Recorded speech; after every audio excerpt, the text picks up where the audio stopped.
Rahim, dear students, Assalamu alaikum. This is Yunus Khan with the new topic of biology from class 9. और 9 class के शुरुआत में पहला जो चैप्टर था वो हम पढ़ रहे थे, उसमें इंट्रोडक्शन और ब्रांचेस ये हो गए थे। अगला जो टॉपिक है हमारा वो relationship of biology to other sciences. Biology का दूसरे साइंसेस के साथ क्या रिलेशनशिप है। हमेशा याद रखें बायोलॉजी बहुत इम्पोर्टेंट फील्ड है जो कि इंफॉर्मेशन रखती है बॉडी के बारे में। बायोलॉजी हैज इंफॉर्मेशन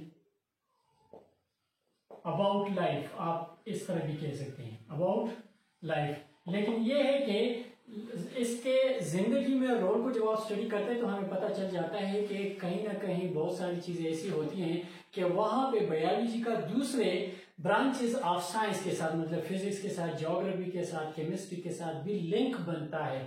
ठीक है, तो but it also has link with other branches of science। तो साइंस के दूसरे ब्रांचेस के साथ जो इसका लिंक बनता है, इसका रिलेशन बनता है, वो हम डिस्क्राइब करते हैं एक वर्ड में जिसे हम कहते हैं interdisciplinary sciences.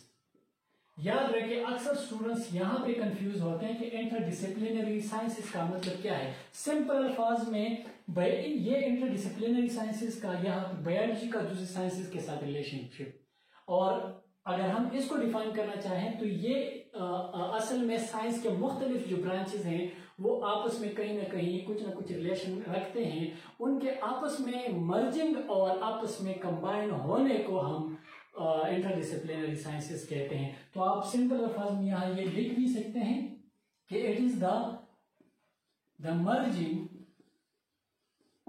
Are combining of two or more branches of science.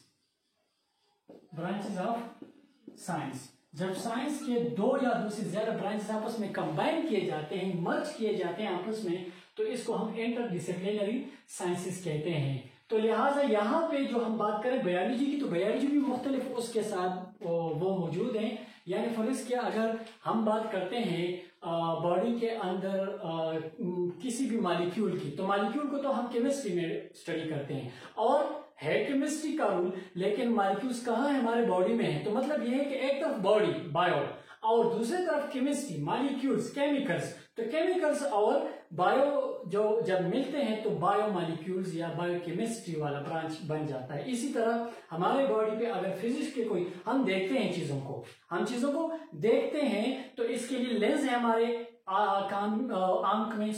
हमारे आंख के अंदर, इसके लिए लेंस लगा हुआ है। और होता क्या है, रेज इन होते हैं उस ऑब्जेक्ट पे पड़ते हैं और उसके बाद आके हमारे लेंस पे पड़ते हैं, हमारे आई में इन होते हैं, तो हमें वो चीज नजर आती है। अब ये सारी चीजें ऑप्टिक्स से रिलेटेड चीजें होंगी और ये हम फिजिक्स में पढ़ते हैं। तो यहाँ पर आई का फंक्शन जब आप पढ़ते हैं तो उसके लिए हमें फिजिक्स की जरूरत होती है। इसी वजह से बायोलॉजी का फिजिक्स के साथ, केमिस्ट्री के साथ, इन सब के साथ रिलेशन है।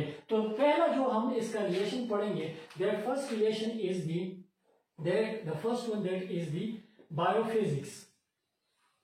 बायोफिजिक्स। डिफाइन कुछ इस तरह करते हैं इसको कि it is a relation between biology and physics. Simple अल्फाज में आप अगर लिखना चाहें तो it is a relation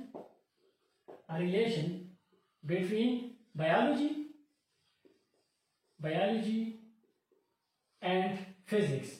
biology और फिजिक्स के दरमियान जो रिलेशन कायम किया जाता है उसे हम बायोफिजिक्स कहते हैं। यानी फिजिक्स के प्रिंसिपल्स और उसूल को जब आप लिविंग ऑर्गेनिज्म के बॉडी पे अप्लाई करते हैं, the study of principle and rules applied on the living body is called biophysics. इसको बायोफिजिक्स कहते हैं। जिसमें आपको मैंने क्या कहा, फॉर एग्जाम्पल अगर हम एग्जाम्पल लेना चाहें यहाँ पे, तो फॉर एग्जाम्पल एक तो मैंने आपको एक्सप्लेन कर लिया आई वाला। For example the functioning of I, for example the functioning of आया, जो कि मैंने एक्सप्लेन कर लिया आपको, वो काफी है। अच्छा, इसके अलावा दूसरा एग्जाम्पल अगर हम लेना चाहें तो दूसरा एग्जाम्पल ये है कि हम अगर हाथ के जरिए कोई चीज उठाते हैं तो हमारा हाथ यहाँ पे लीवर का रोल प्ले करता है। लीवर जो फिजिक्स में पढ़ाया जाता है, तो ये भी फिजिक्स का उसूल है और वो हाथ पे अप्लाई किया जाता है। So you can say that the role of lever performed by the arm जो है लीवर का रोल प्ले करता है। कैसे? लीवर थोड़ा सा मैं आपको एक टच देता हूं ताकि आपको याद आ जाए फिजिक्स वाला, फिर हाथ पे अप्लाई करेंगे। फिजिक्स में अगर आपने देखा हो तो अक्सर आपको इस तरह का डायग्राम मिलेगा।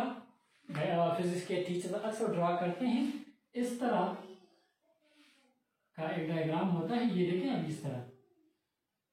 अब यहाँ पे इस तरह क्या किया जाता है, आप कोई चीज हैवी चीज है उसको उठाना चाहते हैं, यहाँ पे इस तरफ आप जो है ना लोड डालें, ये हो गया लोड इस तरफ, और यहां पे आप क्या कर रहे हैं, इसके ऊपर फोर्स लगा रहे हैं, ऊपर से हाथ के जरिए फोर्स लगा रहे हैं।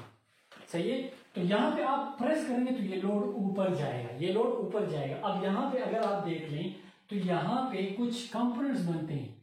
ये जो पॉइंट है इसको हम फोर्स कहते हैं F, ये जो पॉइंट है ये लोड है L, और ये जहां पे ये हुक लगा हुआ है इसको हम नाम देते हैं fulcrum, is called as fulcrum. तो फोर्स, ठीक है, और इसी तरह वो क्या है कि या इस फोर्स के लिए हम इफेक्टर लफ्ज भी यूज करते हैं, इफेक्टर, ठीक है, E, और इसी तरह ये लोड है फलक्रम के ऊपर लगाया हुआ वो है। तो इसी तरह फोर्स अप्लाई करके हम लोड को ऊपर लेके जाते हैं। इसी तरह यही फंक्शन यहाँ पे हाथ में वो यूज किया जाता है। ये हमारा हाथ है, फर्ज किया, ये देखिए ये हाथ है हमारा। क्या कर रहे हैं हम, हाथ के जरिए कोई चीज जो है, फॉर एग्जांपल ये एक किताब है या कोई भी चीज है जो हाथ के जरिए आप उठाना चाहते हैं, इसको हाथ के जरिए ऊपर उठा रहे हैं। तो यहाँ पे क्या हो रहा है, यहाँ पे अगर आप देख लें तो इसको उठाने में यहाँ मसल वो रोल प्ले कर रहे हैं। तो यहाँ मसल जो है ये वो इफेक्टर हो गया, दिस इज दैट इफेक्टर, सही है। और ये क्योंकि वजन उठाया जा रहा है, वेट, लोड और वेट, वजन को उठाया जा रहा है। फलक्रम कहाँ है, ये this is the fulcrum F। तो अगर आप देखें तो बिल्कुल ये जिस तरह फिजिक्स का एग्जाम्पल है, this is an example of physics, वही चीज यहां पे मौजूद है।